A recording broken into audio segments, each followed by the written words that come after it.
Movie की शुरुआत में हम देखते हैं कि एक बॉडी नदी से बहते हुए जा रही होती है कि तभी एक बच्चे की नजर उस पर पड़ती है तो वो अपनी माँ की मदद से उसे अपने गांव ले जाता है। वहाँ एक दादी उसका इलाज करना शुरू करते हुए उसे पूरी तरह से पट्टियों से ढक देती हैं। ये उनका तरीका था इलाज करने का। गाँव वाले देवी माँ की पूजा करके जश्न मना रहे होते हैं कि तभी वहाँ कुछ आतंकी आ धमकते हैं और गाँव वालों को मारना शुरू कर देते हैं। तभी वो आदमी जो कई दिनों से बेहोश पड़ा था उसकी आंखें खुल जाती हैं और वो भाला लेकर उतर पड़ता है उन आतंकियों को मिट्टी में मिलाने। वो एक एक करके सभी को धूल चटा देता है तो सभी गांव वाले उसके आगे झुककर उसका सम्मान करते हैं। पर उस आदमी को ना तो अपना नाम पता था, ना ही अपने बारे में उसे कुछ याद था। वो अपनी याददाश्त खो चुका था। तभी वो बच्चा जो उसे नदी से लेकर आया था वो कहता है कि मैं जब बड़ा हो जाऊंगा तो आप कौन हो ये जरूर पता लगाऊंगा। अब वहाँ से कहानी 30 साल आगे बढ़ती है जहाँ हम देखते हैं कि कुछ लड़कियों ने एक मेट्रो को हाईजैक कर लिया होता है। उन लड़कियों का नाम था कल्कि, जानवी, हेलना जो कि हैकर थी, लक्ष्मी और ईरम जो कि डॉक्टर थी। तभी जोजो नाम का एक पुलिस ऑफिसर कल्कि के हाथ से बंदूक छीनकर उसको अपने कब्जे में ले लेता है। तभी वहाँ एक बूढ़ा टकला आदमी आता है जो कि जोजो की थोड़ी सी कुटाई करके उसे खम्बे से बांध देता है। वो बूढ़ा आदमी लड़कियों की गैंग का मेन लीडर था जिसका नाम होता है विक्रम राठौर।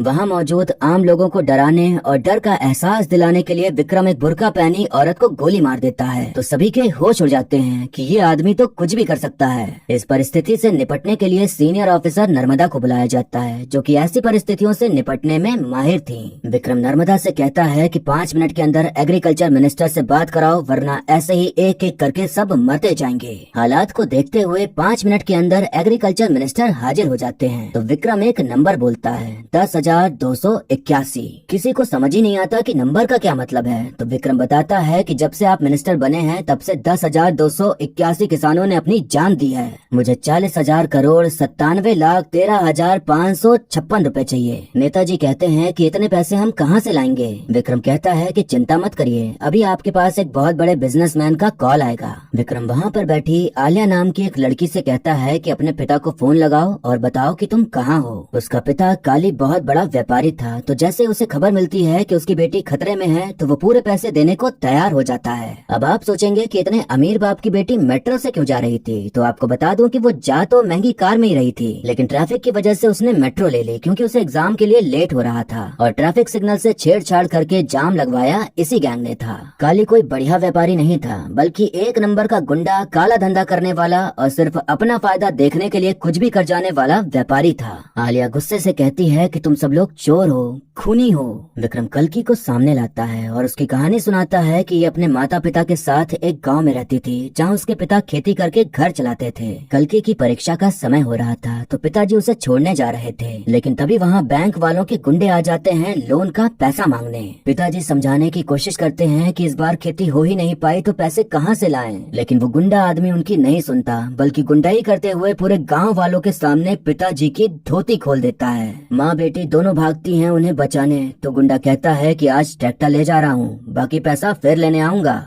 पिताजी उठ खड़े होते हैं और कहते हैं कि बेटी की परीक्षा है, रोना बंद करो। पिताजी कल्कि को बस में बैठाने से पहले कहते हैं कि तू अच्छे से परीक्षा देकर आ, तो शाम तक आएगी तो सब ठीक हो जाएगा। कल्कि के जाने के बाद पिताजी को एक अखबार दिखता है जिसमें लिखा हुआ था कि किसान द्वारा आत्महत्या किए जाने पर 2 लाख का मुआवजा दिया जाएगा। पिताजी सोचते हैं कि शायद अब यही एक आखिरी रास्ता है सब कुछ सही करने का, तो वो खुद को रस्सी से लटका कर अपनी जान दे देते हैं। हम देखते हैं कि घर में पिताजी के मरने का मातम मनाया जा रहा होता है कि तभी वहाँ वही गुंडा आ जाता है पैसे मांगने के लिए। अब वो माँ के साथ बदतमीजी करने पर उतर आता है तो कल्कि चुप नहीं बैठती बल्कि फावड़ा लेकर उसकी खोपड़ी खोल देती है। अब कहानी वर्तमान में आती है जहां विक्रम कहता है कि जिस बैंक ने 40,000 रुपयों के लिए इसके पिता को मरने के लिए मजबूर कर दिया उसी बैंक ने तुम्हारे पिता के 40,000 करोड़ आसानी से माफ कर दिए, तो हमने वो 40,000 करोड़ जो इस देश का है, इन सब का है, उनसे वापस छीन लिया। कल्कि की दर्द भरी कहानी सुनकर वहाँ बैठे सभी लोगों की आंखों में आंसू आ जाते हैं। तभी वो औरत भी जाग जाती है जिसको विक्रम ने गोली मारी थी क्योंकि वो भी उसी गैंग की थी और अब सबको समझ आता है कि ये लोग गलत इंसान नहीं हैं बल्कि किसी के भले के लिए ये सब कर रहे हैं। पैसे मिलने के बाद अब मेट्रो स्टेशन पर पहुँचती है तो वहाँ नर्मदा पूरी पुलिस फोर्स के साथ खड़ी थी उनके स्वागत के लिए। तभी मेट्रो में सवार लोग एक साथ बाहर निकलते हैं, वो भी वैसा मास्क पहने जैसा विक्रम ने पहना हुआ था। पुलिस ने किसी का भी चेहरा नहीं देखा था तो गैंग के सभी लोग उस भीड़ का हिस्सा बनकर वहाँ से भाग निकलते हैं। यहाँ नर्मदा को पता चलता है कि वो सारा पैसा किसी एक अकाउंट में नहीं गया है, बल्कि थोड़ा थोड़ा लाखों अकाउंट में गया है। वो पैसा उन किसानों के अकाउंट में गया था जिन्होंने लोन ले रखा था और चुका नहीं पा रहे थे। तो विक्रम ने किसानों के लिए ये सब किया ताकि कोई कल्कि के पिता की तरह वो गलत कदम न उठाए और खुशी से जी सके।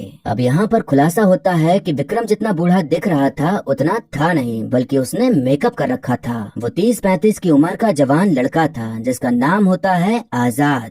हमें ये भी पता चलता है कि वो सारी लड़कियां महिला जेल में रहती हैं और ऐसे ही मिशन करने के लिए वो चुपके से बाहर आती थीं। ये सब संभव हो पाता था आजाद की वजह से, जो कि उसी जेल का जेलर था और वहाँ की सभी महिला पुलिस ऑफिसर्स लगभग उसी की तरफ थीं, तो आसान था ये सब कुछ कर पाना। अब हम देखते हैं कि आजाद जेलर कावेरी अम्मा के साथ शादी के लिए लड़की देखने गया होता है। तो वहाँ लड़की नहीं, लड़की की बेटी आई होती है जिसका नाम होता है सुच्ची। सुच्ची कहती है कि मेरी माँ थोड़ा बिजी रहती हैं, इसलिए मुझे भेज दिया और मैं अपनी माँ के लिए पति नहीं बल्कि अपने लिए पिता ढूंढ रही हूँ। आजाद को सुच्ची की बातें, उसकी समझदारी, उसकी क्यूटनेस सब कुछ पसंद आ जाता है, तो वो थोड़ा थोड़ा राजी हो जाता है शादी करने को सिर्फ और सिर्फ सुच्ची के लिए। अब हम देखते हैं कि सुच्ची आजाद को अपना पिता बनाकर स्कूल बुला लेती है टीचर से बात करने के लिए, क्योंकि वो एग्जाम में फेल हो गई थी। वहाँ उसकी मुलाकात होती है सुच्ची की माँ से, जो कि और कोई नहीं नर्मदा थी। नर्मदा बताती है कि मैं पहले एक प्रेम बंधन में थी, लेकिन पता चला कि मैं पेट से हूँ। उसने कहा गर्भपात करवाओ नहीं तो शादी नहीं करूँगा, तो मैंने उसे छोड़कर सुच्ची को इस दुनिया में लाना सही समझा। रिश्ता तोड़ा सुच्ची की वजह से, तो रिश्ता जोड़ूंगी भी सुच्ची की वजह से। आजाद सोचता है कि शायद नर्मदा को सब कुछ सच बता देना चाहिए कि वो क्या काम करता है, पर बता नहीं पाता। अब हम देखते हैं कि स्वास्थ्य मंत्री एक रैली में भाषण दे रहे होते हैं कि हमने सरकारी अस्पताल इतने अच्छे बनवाए हैं कि अगर मुझे कोई अभी गोली मार दे तो मैं प्राइवेट अस्पताल नहीं बल्कि सरकारी अस्पताल जाऊंगा, क्योंकि मुझे यकीन है कि वहाँ मेरा इलाज हो जाएगा। तभी हवा को चीरते हुए एक गोली मंत्री जी के कंधे को भेदती हुई निकल जाती है। सब जगह अफरा तफरी मच जाती है। जल्दी से एम्बुलेंस बुलाकर उन्हें अस्पताल पहुँचाने के लिए। एम्बुलेंस जब प्राइवेट अस्पताल पहुँचती है तो पता चलता है कि मंत्री जी तो इसमें है ही नहीं। मंत्री जी लड़कियों के गैंग के साथ थे और उन्हें सरकारी अस्पताल ले जाया जाता है, जो कि एकदम जर्जर हवेली बन चुका था, जहां एक भी सामान नहीं था जो भी अस्पताल में होता है। अब आजाद भेष बदलकर विक्रम राठौर बनकर लाइव जाता है और कहता है कि हमने स्वास्थ्य मंत्री को कब्जे में ले लिया है और उनकी हालत बहुत खराब है, तो क्या अब ये सरकारी अस्पताल इनकी जान बचा पाएगा, जो कि खुद इन्होंने ही बनवाया है। ये लाइव शो हर कोई देख रहा था, तो अब सबके सामने पोल खुल जाती है कि असल में सरकारी अस्पतालों की हालत क्या है। गौर करने वाली बात यह है कि वीडियो में आजाद का चेहरा नहीं दिख रहा था। इस सिचुएशन को भी हैंडल करने के लिए नर्मदा ही आई थी। तो आजाद कहता है कि 3 साल पहले इसी अस्पताल में कुछ हुआ था जिसके बारे में के जॉर्ज जानते हैं, जो कि अभी तो हेड सेक्रेटरी हैं, लेकिन उस समय इस अस्पताल के डीन थे। उनसे कहिए कि वो टीवी पर आकर उस सच को बयां करें, और अगर उन्होंने जरा से भी उसमें झूठ की मिलावट की तो स्वास्थ्य मंत्री के लिए एक माला तैयार रखना। स्वास्थ्य मंत्री काली का जीजा लगता था, तो उसे बचाने के लिए के जॉर्ज सबके सामने आकर बताता है कि 3 साल पहले उस अस्पताल में कई बच्चों को भर्ती किया गया था जिन्हें इनकेफ्लाइटिस था। हम देखते हैं कि उस वक्त डॉक्टर ईरम ही बच्चों का इलाज कर रही थी, लेकिन ऑक्सीजन सिलेंडर की कमी होने की वजह से बच्चों की हालत बिगड़ती जा रही थी। ईरम अस्पताल के डीन के जॉर्ज से विनती करती है कि जल्दी से ऑक्सीजन सिलेंडर भिजवाइए वरना बच्चे मारे जाएंगे, पर सिस्टम इतना घूसखोर था कि ईरम की सुनी नहीं जाती। ईरम अपने बलबूते हाथ पैर जोड़कर ऑक्सीजन सिलेंडर लेकर आती है, पर तब तक देर हो चुकी थी क्योंकि सभी बच्चे मारे गए। जितने भी लोग घूस खाए बैठे थे उन सब ने ईरम पर ही इल्जाम लगा दिया कि वो अपनी ड्यूटी के वक्त नशे में थी और बच्चों की जान उसकी लापरवाही की वजह से गई, न कि ऑक्सीजन सिलेंडर की कमी की वजह से।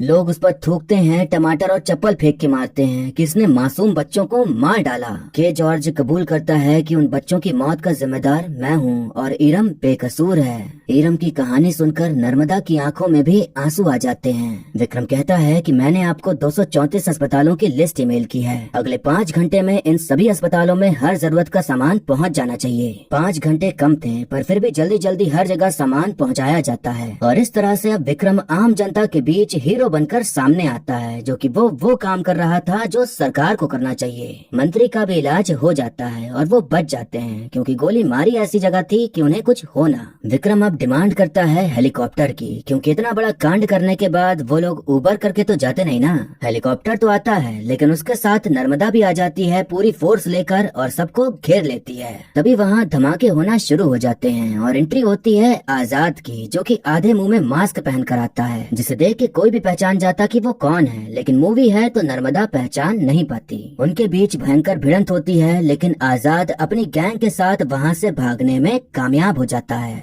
आजाद का पट्टी वाले लुक का स्केच था नर्मदा के पास, तो नर्मदा अपने जूनियर ऑफिसर ईरानी से कहती है कि एकदम बढ़िया वाले स्केच आर्टिस्ट को बुलाओ और इसे देखकर इसका पूरा चेहरा बनवाओ। कल मेरी शादी है, लेकिन कोई जरूरी बात हो तो कॉल कर देना। अब हम देखते हैं कि आजाद और नर्मदा की बड़े धूमधाम से शादी हो जाती है और वक्त आता है सुहाग रात का। आजाद सोचता है कि आज मैं नर्मदा को सब सच बता दूंगा, लेकिन इससे पहले कि वो बता पाता, नर्मदा उसके ऊपर बंदूक ताने खड़ी होती है, क्योंकि स्केच आर्टिस्ट ने जो स्केच बनाया वो आजाद से ही मिल रहा था, जो कि ईरानी ने उसे भेज दिया था। इससे पहले कि नर्मदा उसे पकड़ती, वहाँ पर काली के आदमी आ जाते हैं और उन दोनों को उठा के लेके चले जाते हैं। काली का भाई मनीष उन दोनों को खूब मार पीट रहा होता है कि तभी महिला गैंग उन्हें बचाने आ जाती है, लेकिन उनसे भी पहले आ जाता है वहाँ एक और व्यक्ति उन्हें बचाने। सफेद दाढ़ी, मुंह में सिगार, कान में बाली, फुल भौकाल में एंट्री लेकर वो बारी बारी सबको मारते हुए आजाद को बचा लेता है। मनीष पूछता है कि तू है कौन, तो वो कहता है कि विक्रम राठौर, और फिर वो उसे भी गोली मार देता है। काली को जब पता चलता है कि विक्रम ने उसके भाई को मार डाला, तो वो गुस्से से आग बबूला होकर विक्रम को मारने के लिए उतारू हो जाता है। नर्मदा अपनी नौकरी के प्रति पूरी ईमानदार थी और चाहती थी कि वो आजाद को पकड़े। उसे पता चल गया था कि वो लड़कियां जेल में रहती हैं, तो वो सोचती है कि वो कैदी बनकर जेल में जाएगी और उनसे घुल मिलकर सारे राज जान लेगी। नर्मदा जेल जाती है और नाटक करते हुए कहने लगती है कि तुम्हारा आजाद धोखेबाज है, उसने मेरा इस्तेमाल किया। लक्ष्मी कहती है कि तुम्हारा गुस्सा जायज है, लेकिन पहले तुम्हें जान लेना चाहिए कि आजाद कौन है और कौन है विक्रम राठौर। अब कहानी 1986 में जाती है, जहां हम विक्रम राठौर और उनकी धर्म पत्नी ऐश्वर्या को देखते हैं। विक्रम आर्मी में थे, तो उन्हें एक मिशन के लिए भेजा जाता है, जहां से उन्हें कई जवानों और आम नागरिकों को वापस लाना था आतंकियों से बचाकर। विक्रम और उनके साथी आतंकियों पर गोली चला रहे होते हैं कि तभी अचानक बंदूक काम करना बंद कर देती है। अब सब लोग निहत्थे लड़ते हैं, जिसमें कि एक जवान की जान चली जाती है, पर वो लोग बाकियों को बचाने में कामयाब हो जाते हैं। जवानों की इस बहादुरी के लिए उन्हें मेडल देने के वास्ते एक प्रोग्राम रखा जाता है, जहां विक्रम कहता है कि जब दुश्मन ने हमें चारों ओर से घेरा हुआ था, तो हाथ में हथियार होने के बावजूद हम निहत्थे थे, क्योंकि हमारी बंदूक ने काम करना बंद कर दिया था। तो मैं हेड कमांड से विनती करता हूँ कि जो हमारी बंदूकों के सप्लायर हैं, उन पर एक कमेटी बैठाई जाए, क्योंकि सच बाहर आना जरूरी है, ताकि आगे कभी किसी जवान को इस तरह से अपनी जान ना गंवानी पड़े। उन बंदूकों का सप्लायर था काली, जिसे कोई मतलब नहीं था कि उसकी गलती की वजह से देश के जवान मारे गए, बल्कि वो उन्हीं पर इल्जाम लगा देता है कि शायद आप लोग ठीक से चला नहीं पाए, इसलिए गड़बड़ी हो गई। विक्रम उसी की कंपनी की वही बंदूक उठाता है और मैनुअल के हिसाब से उसे रिलोड करते हुए काली की ओर शूट करता है, पर वो चलती नहीं। विक्रम कहता है कि हम जवान हैं, अपनी जान एक बार दांव पर नहीं 1000 बार लगा सकते हैं, लेकिन सिर्फ देश के लिए। तुम्हारी डील हो जाए या तुम चंद पैसे कमा सको, इसके लिए अपनी जान दांव पे लगाना हमें गंवारा नहीं। विक्रम की बात सुनते हुए अब काली का कॉन्ट्रैक्ट कैंसिल कर दिया जाता है। अब हम देखते हैं कि विक्रम अपने घर जाता है, तो ऐश्वर्या और उनके बीच रोमांस करने का माहौल बन जाता है, पर तभी वहाँ काली अपनी गैंग के साथ आकर उसके ऊपर हमला करके उसे अपने साथ लेके चला जाता है। काली के चमचे पुलिस ऑफिसर ऐश्वर्या से कहते हैं कि तुम्हारे पति पर अब इल्जाम लगाएंगे कि वो देशद्रोही था, यहाँ की जानकारी दुश्मन देश को देता था, बस तुम्हें इस कागज पर साइन करना है। ऐश्वर्या आखिर थी तो विक्रम की पत्नी, तो वो साइन करने के बजाय उसी पेन को पुलिस वाले के गर्दन में घोंप देती है।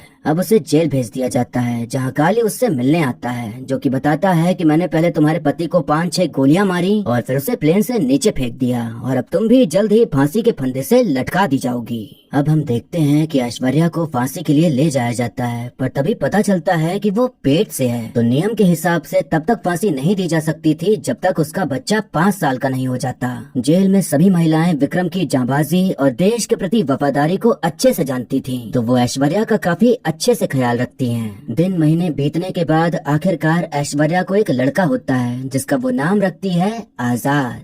धीरे धीरे 5 साल भी बीत जाते हैं और अब समय आ जाता है फांसी का। जाने से पहले ऐश्वर्या अपने बेटे से कहती है कि तुम मुझसे वादा करो कि बड़े होकर तुम्हें ये बताना है कि तुम्हारे पिता देशद्रोही नहीं देशभक्त थे। इस जेल में बहुत सारी माएं हैं जो मेरी तरह बेकसूर हैं, तो बड़े होकर तुम्हें इनकी मदद करनी है। तुम अभी नहीं समझोगे, लेकिन बड़े होकर जेलर कावेरी अम्मा तुम्हें सब समझा देंगी। ऐश्वर्या आखिरी बार अपने बेटे को गले से लगाती है और फिर इसके बाद उसे फांसी दे दी जाती है। लक्ष्मी बताती है कि कावेरी अम्मा ने आजाद को गोद लिया, उसे पढ़ाया लिखाया और इस जेल का जेलर बनाया। उसने हम सब में अपनी माँ को देखा और एक जिम्मेदार बेटे की तरह हमारा साथ दिया। आजाद को जब होश आता है तो वो अपने सामने अपने पिता और उनके साथियों को पाता है और साथ में जोजो को भी, जिसे उसने मेट्रो में पीटा था। जोजो बताता है कि जब मैंने तुम्हें मेट्रो में देखा तो मुझे अपने गांव का एक मसीहा याद आ गया, तो मैंने फिर विक्रम राठौर के बारे में जानकारी निकाली तो मेरी मुलाकात उनके साथियों से हुई और जो वादा मैंने बचपन में किया था मसीहा की पहचान ढूंढने का, वो पूरा करा। विक्रम कहता है कि इन लोगों ने बताया कि तुम मेरे बेटे हो, पर मेरे अंदर कोई भी फीलिंग्स नहीं है क्योंकि मुझे कुछ याद नहीं, पर बाप होने के नाते जो जिम्मेदारी मुझे निभानी चाहिए वो निभाई और आगे भी निभाऊंगा। विक्रम को भले कुछ नहीं याद था, पर आजाद ने अपने पिता के बारे में अपनी माँ और आसपास के लोगों से बहुत सुना था, तो वो उन्हें ही अपनी प्रेरणा, अपनी ताकत सब कुछ समझता था, तो उन्हें अपने सामने जिंदा देख उन्हें गले से लगा के रो पड़ता है। अब हम देखते हैं कि ईरानी नर्मदा और बाकी लड़कियों को अपने पास बुलाता है और सबके सामने नर्मदा की पोल खोल देता है कि वो तुम लोगों की जासूसी करने आई थी। ईरानी नर्मदा को एक थप्पड़ मारते हुए कहता है कि मैं काली के लिए काम करता हूँ और अब तक सारी जानकारी उस तक पहुँचाते आ रहा था। ईरानी उन सभी को मारने का ऑर्डर दे के सूची को गाड़ी में बैठाकर कहीं और भेज देता है। विक्रम और आजाद को जब ये पता चलता है तो विक्रम सूची को और आजाद नर्मदा और लड़कियों को बचाने निकल जाता है। विक्रम और उनके साथी गुंडों से लड़के सूची को बचाने में कामयाब हो जाते हैं। आजाद भी ईरानी से मार कुटाई करके सबको बचा लेता है, पर इस लड़ाई में लक्ष्मी को गोली लग जाती है। जल्दी से उसका इलाज करके उसे बचाने की कोशिश की जाती है, पर अफसोस वो बच नहीं पाती। नर्मदा को अब एहसास हो गया था कि आजाद और विक्रम गलत रास्ते पर नहीं हैं, बल्कि जो वो कर रहे हैं वो देश के लिए सही है। तो अब लक्ष्मी के जाने के बाद वो उसकी जगह ले लेती है। काली अब राजनीति में उतरने वाला था, तो अगर वो मंत्री बन जाता तो सब कुछ उसके कंट्रोल में आ जाता, फिर वो हर तरह का बिजनेस कर सकता था मंत्री के पावर के साथ। लेकिन इलेक्शन जीतने के लिए करोड़ों पैसा लगता है, जो कि उसने विदेशी गुंडों से उधार लिया था, ये कह के कि वो जीत गया तो वो उन्हें भारत में जमीन देगा कंपनी खोलने के लिए। तो उसके इस प्लान को रोकने के लिए आजाद प्लान बनाता है कि जिस ट्रक में काली का पैसा जा रहा है उसे हम लूटेंगे ताकि वो इलेक्शन कभी न जीत पाए। अगले दिन आजाद अपनी नारी गैंग के साथ ट्रक लूटने निकल लेता है, लेकिन काली के गुंडे उन पर हावी पड़ते हैं, तो विक्रम राठौर को आना ही पड़ता है उन्हें बचाने। विक्रम उन्हें अपने पीछे लगा लेता है ताकि आजाद ट्रक लेकर निकल जाए और इस चक्कर में विक्रम और उसके साथी काली के गुंडों द्वारा पकड़े जाते हैं। अब हम देखते हैं कि आजाद विक्रम राठौर के गेटअप में तैयार होकर फिर से लाइव आता है, लेकिन इस बार वो अपना चेहरा ब्लर नहीं करता। उधर काली उन लोगों को टॉर्चर करने में लगा था कि तभी वो देखता है कि टीवी में भी विक्रम और यहाँ भी विक्रम। ये क्या लोचा है? विक्रम का साथी कहता है कि जो टीवी में है वो सिम्बा है और ये है मुफासा, मतलब कि वो बेटा है तो ये उसका बाप है। काली कहता है कि इसको तो मैंने मार दिया था, तो ये जिंदा कैसे है? साथी कहता है कि इसका मरने का मूड नहीं था, लेकिन अभी उसे कुछ याद नहीं। अब नर्मदा तो इनकी साइड हो गई थी, तो अब नए पुलिस ऑफिसर को बुलाया जाता है, जिनका नाम होता है ऑफिसर माधवन, जो कि थोड़े मजाकिया टाइप के थे। आजाद माधवन से बात करके कहता है कि मैंने तुम्हें कुछ पेपर्स भेजे हैं, उस पर मुझे हेड ऑफ स्टेट के हस्ताक्षर चाहिए। सरकार को मेरी डिमांड पूरी ही करनी होगी क्योंकि मेरे पास उनकी बहुत नायाब चीज है। आजाद दिखाता है कि उसने सारी ईवीएम मशीन्स चोरी कर ली हैं, जिससे कि अब इलेक्शन हो ही नहीं सकता। आजाद तो काली के पैसे चुराने गया था, लेकिन नर्मदा को भेज दिया था ईवीएम मशीन चुराने। ईवीएम मशीन ऐसी होती हैं कि वो आसानी से या जल्दी बनती नहीं, तो सरकार के लिए वो बहुत कीमती थी क्योंकि उनके बिना कुछ भी होना मुमकिन नहीं था। हेड ऑफ स्टेट कहते हैं कि ईवीएम मशीन के बदले वो चाहता है कि हम देश भर की 53 फैक्ट्रीज को हमेशा के लिए बंद कर दें। वो उन फैक्ट्रीज को बंद करना चाहता है जिससे वातावरण प्रदूषित हो रहा है और उन फैक्ट्रीज के आसपास रहने वाले लोग परेशान हैं। सभी से सलाह लेते हुए वो इस काम को सही समझ के कागज पर साइन कर देते हैं और उधर आजाद मशीन लौटाने के लिए राजी हो जाता है। लक्ष्मी का परिवार शायद भोपाल गैस ट्रेजेडी में मारा गया था, तो इसलिए आजाद ने इस बार ये कदम उठाया ताकि आगे कोई भोपाल गैस कांड न हो। अब आजाद सबके सामने लाइव आकर मेकअप उतार के अपना असली चेहरा दिखाते हुए कहता है कि मैं आपके जैसा आम इंसान ही हूँ। मेरी आखिरी और सबसे अहम डिमांड आपसे है। ये जो आपकी छोटी सी आदत है हर जगह उंगली करने की, फिर चाहे वो राशन लेते समय हो या कपड़े खरीदते समय, आप हर चीज में उंगली करते हैं। उंगली करना मतलब आप सवाल करते हैं कि कहीं चावल में कंकड़ तो नहीं, कहीं आटे में मिलावट तो नहीं, मच्छर मारने वाला कॉइल मच्छर तो मारेगा ना, ज्यादा धुआं तो नहीं करेगा। ऐसे ही हर वक्त हर जगह आप सवाल पूछते हो, लेकिन 5 साल तक अपनी सरकार चुनते वक्त एक सवाल नहीं करते, कुछ नहीं पूछते। डर, पैसा, जात पात, धर्म, संप्रदाय के लिए वोट वोट देने के बजाय जो आपसे वोट मांगने आए आप उससे सवाल पूछो। पूछो उससे अगले 5 साल तक मेरे लिए क्या करोगे, मेरे बच्चों की शिक्षा के लिए क्या करोगे, मुझे नौकरी दिलाने के लिए क्या करोगे, अगले 5 साल तक मेरे देश को आगे बढ़ाने के लिए क्या करोगे, पूछो उनसे। अगर आप ऐसा करोगे तो देश के हेल्थ सिस्टम को सुधारने के लिए, गरीब किसानों की मदद के लिए किसी विक्रम या आजाद की जरूरत नहीं होगी, क्योंकि आपकी उंगली ही काफी है। आजाद की बातें सुन के उसे देख रही जनता ताली बजाने लग जाती है, क्योंकि उसने जो बोला तो सही था। आजाद और बाकी सब वहाँ से निकल ही रहे होते हैं कि तभी वहाँ काली आ धमकता है। काली आजाद और विक्रम को खूब मारता है। वो विक्रम को मारने के लिए उसके ऊपर बंदूक तान देता है, पर वो चलती ही नहीं। काली बार बार रिलोड करके चलाने की कोशिश कर रहा होता है कि तभी विक्रम का दिमाग टनकता है कि ये चीज तो पहले भी हो चुकी है। उसे धीरे धीरे सब याद आने लग जाता है कि वो कौन है, काली कौन है और उसने उसकी पत्नी और उसके साथ क्या किया था। काली आजाद को मारने के लिए हाथ उठाता ही है कि तभी विक्रम उसका हाथ पकड़ के कहता है, बेटे को हाथ लगाने से पहले बाप से बात कर। फिर उसके बाद विक्रम उसकी अच्छे से धुलाई करता है। बीच में काली का बाहुबली जैसा बॉडीगार्ड आता है, पर वो लोग उसे भी निपटा देते हैं। अब वो लोग उसे वैसे ही मारने का सोचते हैं जैसे उसने आजाद की माँ को मारा था, यानी कि फांसी से लटकाकर। काली उनके सामने डील रख रहा होता है, पर वो ना समझ नहीं जानता था कि ये लोग बिकाऊ नहीं, उसे फांसी से लटकाकर उसकी कहानी यहीं पर खत्म कर देते हैं। अब कहानी कुछ महीने आगे बढ़ती है, जहां हम देखते हैं कि गैंग के सभी लोग किसी अनजान जगह पे रह के आराम की जिंदगी जी रहे हैं। यहाँ हमें पता चलता है कि ऑफिसर माधवन शुरू से ही आजाद के साथ मिले हुए थे उसके प्लान में। आजाद अपने पिता विक्रम से कहता है कि बहुत हो गया आराम, अब काम करने की बारी आ चुकी है, यानी कि अब वो अगले किसी बड़े मिशन को अंजाम देने जा रहे थे।